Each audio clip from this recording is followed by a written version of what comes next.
as lombadas, os quebra-molas. E aí, é uma solução, é uma opção para solucionar, por exemplo, algumas limitações do trânsito, da trafegabilidade, ou é um problema para a infraestrutura das cidades? Esse é o tema do Fernando Figueiredo, hoje na sua coluna semanal, o Diário de Obras, que a gente confere agora. Boa tarde, Fernando Figueiredo. Boa tarde, Zé Neto. Boa tarde ao pessoal que nos acompanha. Mais uma terça na coluna e hoje falando sobre mobilidade urbana mais uma vez. Dessa vez a pedidos, né, do pessoal que nos acompanha pela rede social. Então, muita gente pedindo para falar sobre isso, né, que é um transtorno nas cidades. E aí eu já vou começar a dizer uma crítica até social, que é as leis do Brasil, porque parece que a gente faz a lei para não ser cumprida, né? A lei é maravilhosa. A lei que trata disso, que é uma resolução do CONAN, ela é excelente, o texto. Porém, você percebe cada vez mais que cada vez menos é cumprida. Parece que é uma lei que não é feita para o Brasil, né? Pois é, Fernando, é um grave problema, né? Como a gente havia dito agora há pouco, né? Para muitas cidades, né? Existem muitos quebra-molas e aí se torna também um problema para a cidade, mas em outras situações, a lombada e o quebra-molas ele é utilizado como uma opção também para o trânsito. Sim, ela, assim como todas essas situações, né? Inclusive, eu dei aula por algum período na disciplina de gestão de tráfego, de engenharia de tráfego, e a gente tratava um pouco sobre mobilidade urbana, e eu sempre dizia essa frase que todos esses equipamentos, todos esses sistemas de controle de tráfego, eles são úteis. Semáforo, lombadas, tudo. Só que tem que ser utilizado de forma correta e na hipótese adequada para a solução viária. Via de regra, as lombadas e quebra-molas, eles são proibidos. Via de regra, a lei proíbe a utilização de lombadas físicas e de quebra-molas, salvo exceções. Então, a utilização desses sistemas são exceções justamente para controle de velocidade, para diminuir. Por exemplo, e aí eu trago algumas informações para ratificar o que eu disse no início, que parece que a lei no Brasil ela é feita justamente para existir lá, não ser cumprida e quando quiser, né, quando a justiça quiser pegar alguém. Veja só, a largura mínima, o mínimo que uma lombada física tem que ter, que um quebra-mola tem que ter, é de 1,50 m. A largura que tem que ter. Isso na melhor situação possível. Chega a 3 metros, por exemplo, 3,50 m.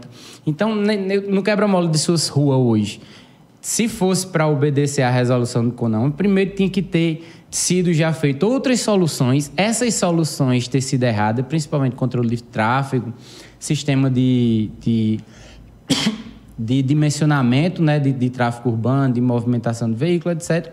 Isso tudo ter dado errado, ter lá um projeto de tráfego urbano, um responsável técnico, um engenheiro de tráfego, para fazer o projeto dessas lombadas, dimensionar e instalar. E digamos que tudo isso já aconteceu e foi feito lá na medida mínima, que é 1,50 m de largura, e a altura pode chegar no máximo, nessa de 1,50 m, a 8 centímetros. 8 centímetros é mais ou menos isso daqui, de altura. Aí eu lhe pergunto, o que a gente vê. Eu lhe pergunto, na sua rua acontece isso?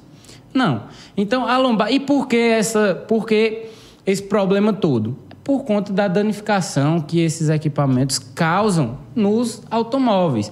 Lembrando que quem paga, quem financia a estrutura, a infraestrutura dessas ruas é o valor que é cobrado dos veículos, de licenciamento, de emplacamento, etc. Então, se você coloca um sistema que a principal função dele é danificar os veículos, tá falho, não é, Zé Neto? Inclusive, a gente está aqui... não está pensando em classe social, porque esses veículos também se incluem os veículos públicos, ônibus e etc., que levam as pessoas de forma comunitária nas cidades, não é?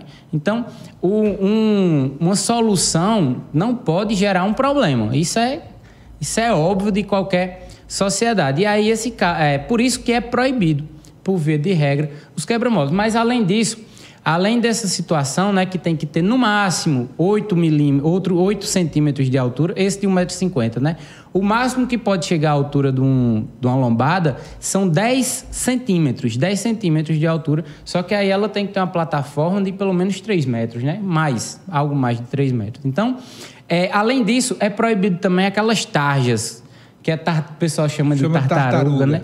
Porque, mais uma vez, aquilo danifica os veículos. Tem até um número que eu não tenho agora de cabeça, que o ciclo de vida do pneu de um carro, ele tem um ciclo, né? Se ele passa X vezes por aquele tipo de lombada, as de tarja, de tartaruga, ela estoura, o pneu se acaba. Então, é proibido exatamente por isso. Aquilo é um sistema de sinalização e não uma barreira de trânsito. Fernando, na sua opinião, por que, embora seja, por exemplo, proibido, né, como você disse, ainda são utilizados? E muito, né? E muito. De forma desordenada. Falta de planejamento urbano. São pouquíssimas as cidades no Brasil que têm um projeto de viabilidade urbana. A gente discute muito aqui plano diretor, mas plano diretor é diferente de um plano de mobilidade urbana de tráfego. Que a gente tem conhecimento, são as maiores cidades do Brasil que possuem esse tipo de planejamento, mesmo assim ainda são falhos, né? É justamente isso, Zé Neto, é prioridade, é falta de prioridade, porque tem que se investir primeiro no planejamento. E o que é esse planejamento na prática? É contratar uma equipe técnica para fazer o mapeamento da cidade, o levantamento das ruas e o dimensionamento dos elementos de controle de tráfego. Aí entra justamente esses sistemas. Nós, por exemplo, moramos numa cidade que tem um número absurdo de semáforos, que tem um número também absurdo de lombadas. Mas todas as cidades do Brasil passam por esse problema, que realmente é para ser uma solução, e eles funcionam como uma solução. Só tem que ser colocado no local devido, com estudo técnico, com viabilidade, etc. Então, respondendo a sua pergunta de forma bem prática, é falta de planejamento, é falta de projeto. Como eu disse, até na lei é exigido que cada instalação de lombada tenha um projeto, tenha um responsável. Inclusive, se você colocar aí Resolução 600 de 2016 do CONAMA, você vai ver, ela é curtinha, são 6 páginas, mas 4 páginas são anexos, então são 2 páginas praticamente.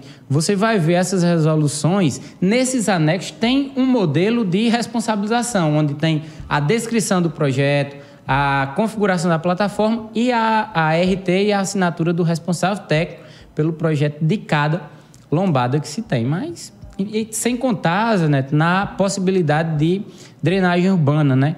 Que esse projeto é tão importante porque, se você faz uma lombada irregular, atrapalha o escoamento de água nas cidades. Qual o alerta que você deixa para os gestores e para quem está nos acompanhando agora? Nas secretarias, né, que tratam desse tema, cada município tem uma lei orgânica diferente, então vai ter uma secretaria, se é de planejamento, se é de infraestrutura, se é de trânsito, mas que adotem a lei que já está escrita, já inclusive, é obrigatório, que é a Resolução 600 de 2016 do CONAMA, que adotem os sistemas lá da lei. Não é tão difícil, você precisa, as secretarias, óbvio, precisa ter um engenheiro de tráfego, o que falta em muitas cidades da Paraíba, né? Do Brasil. Quase a maioria das cidades não tem um engenheiro de tráfego que façam esse tipo de planejamento. E outra, isso muda completamente o dinamismo da cidade, né? Você vai colocar essas soluções, que são soluções, as lombadas físicas são soluções para ela realmente funcionar. Mais uma vez, aqui citando aquela frase, né? O remédio não pode ser pior do que a doença. Então, é usar o remédio, que são as lombadas, realmente para solucionar ou para mitigar, de fato, um problema de mobilidade urbana.